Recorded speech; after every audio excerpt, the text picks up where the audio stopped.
안녕하세요. 대운세상입니다. 한 해의 복을 기원하는 중요한 명절, 정월대 보름이 지나갔습니다. 정월대 보름에는 달빛이 가장 밝아지며 양의 기운이 극대화된다고 하는데요. 하지만 이 시기가 지나고 나면 그 강했던 기운이 점차 가라앉으며 새로운 흐름이 형성된다고 합니다. 그런데 정월대 보름이 지난 후 열흘간 어떠한 특정 행동을 하면 나의 금전운과 운세에 나쁜 영향을 미칠 수 있다는 사실 알고 계신가요? 예로부터 전해 내려오는 풍수학적인 금기사항들이 있는데 무심코 이를 어기게 되면 올해 계획한 일들이 꼬이거나 재물운이 줄어드는 불운이 따를 수도 있다고 합니다. 정월대 보름이 지난 직후 열흘간은 되도록 대청소 또는 이사하지 않기, 머리 자르지 않기, 사람들과의 다툼을 멀리하기, 밤 늦게 돌아다니지 않기 등 다양한 사항들이 있는데요. 이러한 사항들을 왜 해서는 안 되는지 풍수학적 이유와 꼭 해야 한다면 어떤 방법으로 대처해야 하는지에 대한 방법들도 알려드리도록 하겠습니다. 정월대 보름 이후 열흘간 피해야 할 것들 중 첫 번째, 대청소 또는 이사 금지입니다. 많은 분들이 새로운 달을 맞이하면서 집안을 깨끗하게 정리하고 싶어 하실 텐데요. 하지만 정월대 보름이 지난 직후에는 대청소를 피하는 것이 좋다고 합니다. 풍수학적으로 보면 정월대 보름은 한 해의 운이 본격적으로 자리 잡는 시기입니다. 이때 갑자기 대청소를 하면 어떻게 될까요? 집안에 자리 잡은 좋은 기운까지 함께 쓸어내릴 위험이 있습니다. 단순히 먼지를 치우는 것이 아니라 한 해의 복과 행운까지 함께 날려버릴 수 있다는 것이죠. 특히 창문을 활짝 열고 집안의 공기를 완전히 환기시키는 것은 피하는 것이 좋습니다. 기운이 안정되기 전에 바람을 통해 외부의 불안정한 기운이 들어올 수 있기 때문입니다. 그렇다면 간단한 정리나 청소는 괜찮을까요? 작은 정돈은 문제 없지만 대대적인 정리나 가구 배치 변경, 물건을 대량으로 버리는 행동은 자제하는 것이 좋습니다. 특히 침대나 책상 같은 중요한 가구의 위치를 바꾸는 것은 집안의 기운을 흔들 수 있으니 가급적 삼가야 합니다. 이사를 하면 안 되는 이유는 무엇일까요? 이사 역시 정월대 보름 후 열흘간은 피하는 것이 좋습니다. 이사란 단순히 새로운 공간으로 이동하는 것이 아니라 집안의 기운을 완전히 바꾸는 일입니다. 풍수에서는 집이 곧 사람의 운세와 연결된다고 보는데 기운이 안정되지 않은 시기에 이사를 하면 재물운, 건강운, 대인운 등이 불안정해질 가능성이 큽니다. 예를 들어 어떤 집은 재물운이 강한 기운을 가지고 있고 어떤 집은 건강운을 높여주는 기운을 가질 수 있습니다. 하지만 이사하는 순간 새로운 공간의 기운을 받아들이게 되는데요. 정월대 보름 직후에는 좋은 기운과 나쁜 기운이 아직 균형을 이루지 못한 상태이기 때문에 갑자기 환경을 바꾸면 예상치 못한 문제가 생길 수 있습니다. 특히 사업을 하시는 분들, 중요한 시험이나 승진을 앞둔 분들이라면 더욱 주의해야 합니다. 이사 후 새로운 환경이 자신에게 어떤 영향을 미칠지 불확실하기 때문입니다. 중요한 일을 앞두고 있다면 적어도 정월대 보름 후 열흘 정도는 현재의 자리에서 기운을 다지는 것이 더 좋은 선택이 될 수 있습니다. 하지만 집안이 너무 어수선해서 청소가 꼭 필요하다면 어떻게 해야 할까요? 이럴 때는 부분 청소를 추천합니다. 예를 들어 먼지가 많이 쌓인 곳을 살짝 닦아내는 것은 괜찮습니다. 하지만 집안의 구조를 바꾸거나 대대적인 정리정돈을 하는 것은 피하는 것이 좋습니다. 특히 빗자루로 마당을 쓸거나 대청소를 할 때는 기운이 빠져나갈 수 있으니 조심해야 합니다. 이사도 마찬가지입니다. 만약 불가피하게 이사를 해야 하는 상황이라면 이사 날짜를 잡기 전에 풍수적으로 좋은 날을 따져보는 것도 방법이 될 수 있습니다. 이사하는 날에 소금을 뿌려 애군을 막는 전통적인 방법을 활용하는 것도 좋은 방법입니다. 결론적으로 정월대 보름 이후 열흘간 집안의 기운을 함부로 건드리지 않는 것이 가장 중요합니다. 대청소나 이사는 잠시 미루고 집안에서 좋은 기운이 잘 정착할 수 있도록 안정적인 환경을 유지하는 것이 한 해의 운을 더욱 좋게 만들어줄 것입니다. 두 번째로 정월대 보름이 지난 후 열흘간은 머리 자르는 것을 피하는 것이 좋다고 합니다. 왜일까요? 풍수학적으로 머리는 단순한 신체의 일부가 아닙니다. 머리는 기운을 담는 그릇과 같아서 개인의 운세와 직결되는 중요한 요소라고 하는데요.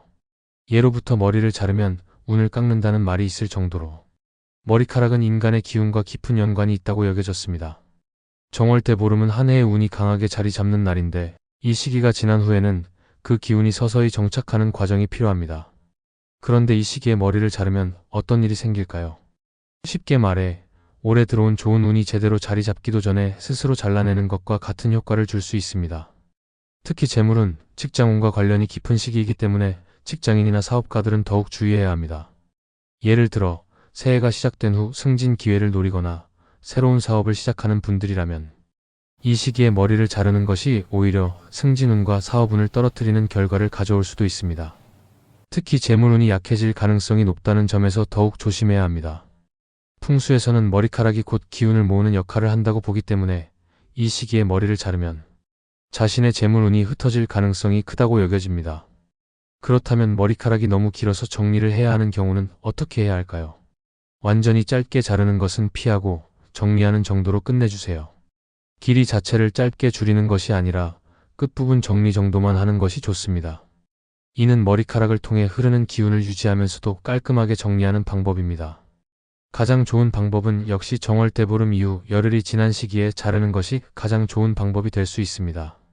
또한 풍수학적으로 기운이 안정되기까지 최소 10일에서 12일이 걸린다고 합니다.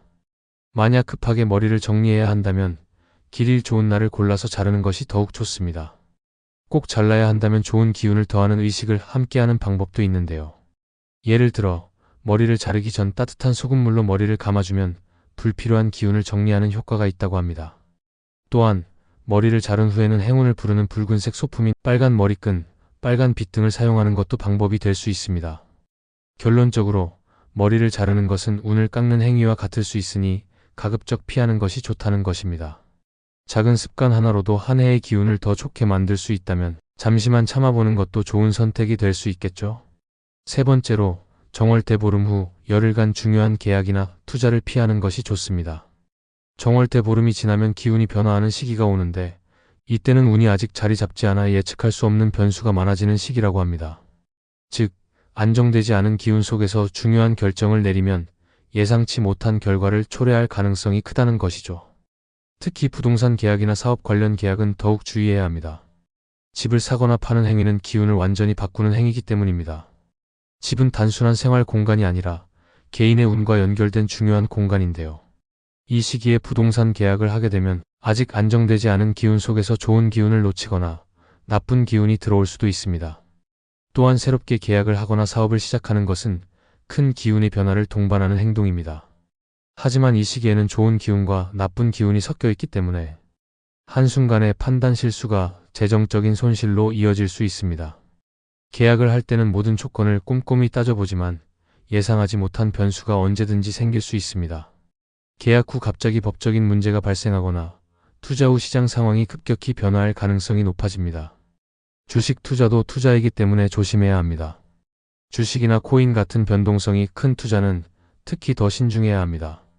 정월대보름 후에는 기운이 불안정하기 때문에 예측이 어렵습니다.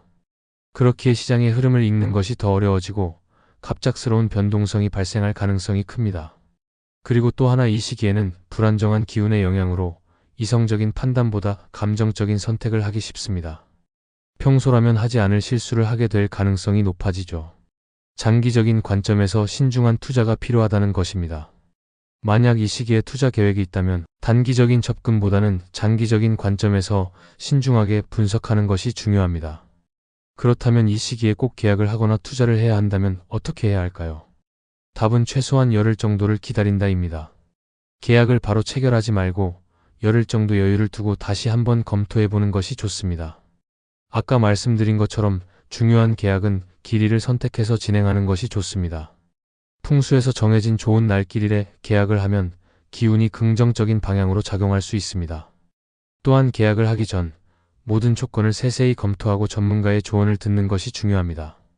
결론적으로 정월대보름 이후 열흘간은 불확실성이 높은 시기이므로 중요한 계약이나 투자는 가급적 피하는 것이 좋습니다.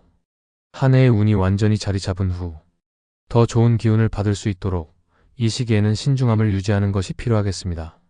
네 번째로 정월대보름이 지난 후 열흘간 사람들과 다투는 것을 최대한 피하는 것이 좋습니다. 정월대보름 이후의 시기는 음과 양의 기운이 충돌하는 시기라고 합니다. 이때 감정이 예민해지고 작은 오해도 큰 싸움으로 번질 가능성이 높아지죠. 혹시 요즘 들어 사람들과 사소한 말다툼이 잦아졌거나 감정이 격해지는 일이 많아진다면 이 시기에 기운이 영향을 미치고 있는 것은 아닌지 한번 생각해 볼 필요가 있습니다. 다툼이 불운을 부르는 이유는 정월대보름은 한 해의 운이 정착하는 중요한 시기입니다. 그런데 이 시기에 감정적으로 격한 행동을 하게 되면 나쁜 기운이 스스로에게 붙을 가능성이 높아집니다. 특히 가까운 가족, 친구, 동료와의 다툼은 앞으로 한 해 동안 인간관계에서 갈등이 지속될 수 있는 원인이 될 수 있습니다. 그리고 정월대 보름이 지난 후에는 기운이 변화하면서 사람들의 감정이 평소보다 더 예민해질 수 있습니다. 평소라면 넘어갈 수 있는 사소한 말실수도 크게 와닿아 다툼으로 이어질 가능성이 큽니다. 이 시기에 다툼이 길게 이어지면 풍수적으로 볼 때 한 해 동안 지속될 확률이 높다고 합니다. 특히 가족이나 친한 친구와의 다툼은 오랫동안 앙금이 남아 관계를 더 악화시킬 수도 있습니다. 다툼은 단순한 감정적인 문제가 아니라 사람의 에너지를 빼앗는 행위이기도 합니다. 쓸데없는 논쟁과 감정 소모로 인해 집중력이 떨어지고 해야 할 일에도 부정적인 영향을 줄 수 있습니다. 그렇다면 이 시기에 다툼을 피하려면 어떻게 해야 할까요? 잠시 숨을 고르고 감정을 가라앉혀 보세요. 상대방의 말에 바로 반응하기보다는 한 박자 쉬고 생각한 후 대답하는 것이 좋습니다. 순간적인 감정이 지나고 나면 불필요한 싸움을 피할 수 있는 경우가 많습니다. 또한 정월대 보름 후의 시기는 좋은 기운을 쌓아야 하는 시기입니다. 상대방과의 관계에서 한 발 양보하는 태도를 가지면 한 해 동안 더 좋은 기운을 받을 수 있습니다. 그럼에도 감정이 다스려지는 것이 어려우시다면 운동, 명상, 독서 등 자신만의 감정 정리 방법을 찾는 것이 좋습니다. 쌓인 감정을 건강하게 해소하는 것이 불필요한 다툼을 예방하는 데 큰 도움이 됩니다. 간혹 이 정도 다툼은 괜찮겠지라고 생각할 수 있지만 정월대 보름 후의 다툼은 예상보다 오래 지속될 가능성이 큽니다. 설령 상대방이 화를 내더라도 냉정하게 대응하고 감정을 조절하는 것이 한 해 동안 좋은 인간관계를 유지하는 데 큰 도움이 될 것입니다. 5번째로 정월대 보름 이후 열흘간은 밤늦게 외출하는 것을 피하는 것이 좋습니다. 풍수에서는 정월대 보름이 지나고 난 후 열흘간을 기운이 자리 잡는 시기라고 보는데요. 이 시기에 밤늦게 돌아다니면 예상치 못한 불운을 맞이할 가능성이 높아진다고 합니다. 밤 외출이 위험한 이유는 나쁜 기운과 맞닥뜨릴 가능성이 높기 때문입니다. 밤은 원래 음의 기운이 강한 시간대입니다. 정월대 보름 이후에는 좋은 기운과 나쁜 기운이 혼재하는 시기이기 때문에 밤 늦게 돌아다니 보면 나쁜 기운의 영향을 받을 가능성이 커집니다. 정월대 보름이 지난 후에는 신체적으로도 에너지가 약해지는 시기라고 합니다. 이 때문에 작은 실수로 인해 부상을 입거나 사고가 날 가능성이 높아질 수 있습니다. 그리고 이 시기에는 감정이 평소보다 더 예민해지고 작은 일에도 불안감을 느끼기 쉽습니다. 늦은 밤 외출을 하면 심리적으로 불안정해질 가능성이 커지고 이는 건강에도 좋지 않은 영향을 줄 수 있습니다. 만약 부득이하게 밤에 외출해야 한다면 다음 사항을 꼭 유의해야 합니다.